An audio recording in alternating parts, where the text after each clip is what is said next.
সাবেক সংসদ সদস্য ও বিএনপি নেত্রী ব্যারিস্টার রুমিন ফারহানা বলেছেন,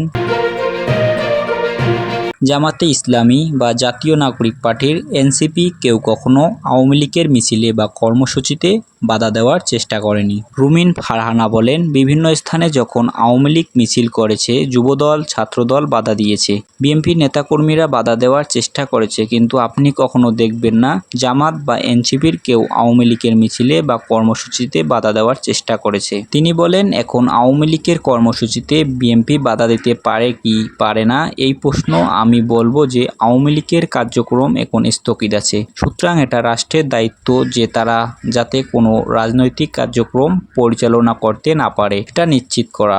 রাষ্ট্র যখন করতে পারছে না, বিএনপির নেতাকর্মীরাও চেষ্টা করছে।